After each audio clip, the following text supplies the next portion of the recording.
Bahujan Samaj party Rayalaseema zone ఆధ్వర్యంలో అనంతపురం పట్టణంలో దళిత క్రైస్తవులకు ఎస్సీ హోదా కల్పించాలని ఆంధ్రప్రదేశ్ రాష్ట్రంలో ఉన్నటువంటి దళిత క్రైస్తవులకు దళితులకు ఎస్టీ బీసీ మైనార్టీలకు అందరికీ కూడా రక్షణ కల్పించాలని నేడు ఆంధ్రప్రదేశ్ రాష్ట్రంలో కూటమి ప్రభుత్వం నారా చంద్రబాబు నాయుడు అనేక సందర్భాల్లో అనేక సమావేశాల్లో అనేక బహిరంగ సభల్లో ఆయన చాలా స్పష్టంగా చెప్పిన మాట ఏంటంటే ఈ రాష్ట్రంలో ఉండే దళిత క్రైస్తవులకంతా ఎస్సీ హోదా కల్పించాలి, అది న్యాయమైన డిమాండు అని ఆయనే మాట్లాడాడు. ఆయన నోటితో ఆయనే మాట్లాడాడు అనేక సందర్భాల్లో.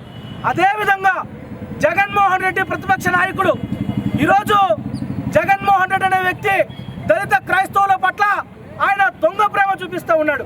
ఆయన పార్టీకి సంబంధించిన కొంతమంది టీం అంతా కూడా వెళ్ళి బాలకృష్ణ కమిషన్ కలిశారు.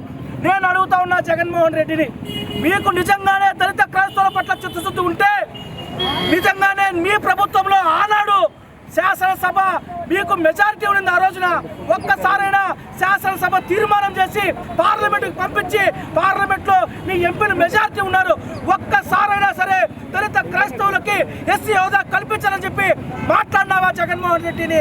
నేను సూటిగా ప్రశ్నిస్తాను జగన్మోహన్ రెడ్డి. అంటే ఈ రాజకీయ పార్టీలు, ఈ రాజకీయ పార్టీ నాయకులు, ఈ తెలుగుదేశం పార్టీ అధినేత చంద్రబాబు అయినా రాజశేఖర్ జగన్మోహన్ రెడ్డి అయినా ఈ రెండు రాజకీయ పార్టీలు కూడా కేవలం దళిత క్రైస్తవుల ఓట్ల కోసం ఉన్నారే తప్ప వాళ్ళ సంక్షేమం కోసం కానీ వాళ్ళ హక్కుల కోసం కానీ వాళ్ళ ఆత్మగౌరవం కోసం కానీ ఎక్కడ కూడా వాళ్ళు నిలబడడం లేదు అనేది చాలా స్పష్టంగా అర్థమవుతుంది మిత్రులారా. నేను ఒక్క మాట సూటిగా చెప్తా ఉన్నా, రఘురామకృష్ణరాజు అనేటువంటి ఒక కుల అహంకారి, ఒక మత అహంకారి దళిత క్రైస్తవుల పైన ఆకుబిడిలో దౌర్జన్య కాండ చేస్తూ వాళ్ళని 57 మందిని జైలు పంపించాడు. 5 మంది మహిళల్ని జైలు పంపిస్తే నోరు బెదపనిటువంటి ప్రతిపక్ష నాయకుడు దళిత క్రైస్తవులు ఓట్లేసుకుని నా దగ్గర 40% ఉంది, నేను మళ్ళీ అధికారంలోకి వస్తాను మాట్లాడబట్టి జగన్మోహన్ రెడ్డి అనే వ్యక్తి ఒక్క మాటైనా మాట్లాడలేదు.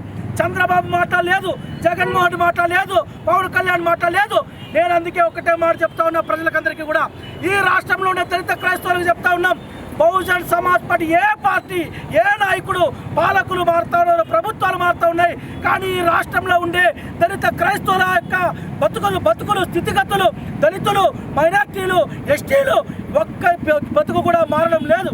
నేను ఒకటే చెప్తా ఉన్నా, వీళ్ళందరూ కూడా ఈ కల్లుపులు ప్రేమలు నాటకాలు ప్రతిపక్షంలో ఉంటే ఒక్కలాగా అధికారంలోకి వచ్చేసరికి మరోలాగా వీళ్ళ తీరంతా మారుతూ ఉంది. కాబట్టి మేము బహుజన్ సమాజ్ పార్టీ పూర్తి స్థాయిలో మేము అండగా ఉంటాం. నేను ఒకటే చెప్తాను, రఘురామకృష్ణరాజు కబాడ్దార్. నేను ఆ రోజు చెప్పా, ఆకువీడులో నిన్నొచ్చి అడ్డుకుంటామని చెప్పా. రాష్ట్ర వ్యాప్తంగా మా పార్టీ శ్రేణుల పైన ఎన్ని దౌర్జన్యాలు, ఎన్ని దుర్మార్గాలు, అరెస్టులు, కేసులు పెట్టా కూడా వేలాది మంది తరలి వచ్చాం. నీ ఆటలు సాగవు.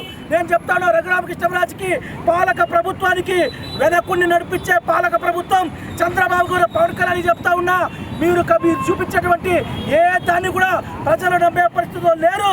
ఈ వైసీపీ టీడీపీకి ప్రత్యామ్నాయంగా బహుజన్ సమాజ్ పార్టీ కానీ అనేక రాజకీయ పార్టీలు సంఘాలంతా కూడా మేము ముందుకు వస్తాం. మీ దౌర్జన్యాలని, మీరు చేసే మోసాలని ఎండగడతాం. ఈ రాష్ట్రంలో ఉండే దళిత క్రైస్తవులకు పూర్తి స్థాయిలో బహుజన్ సమాజ్ పార్టీ అండగా ఉంటుంది. దళిత క్రైస్తవులకు ఎస్సీ హోదా కల్పించేంత వరకు బీఎస్పీ పోరాటం చేస్తామని చెప్పి నేను గట్టిగా నిలదీస్తా ఉన్నా. జై భీమ్, జై భారత్, జై బీఎస్పీ.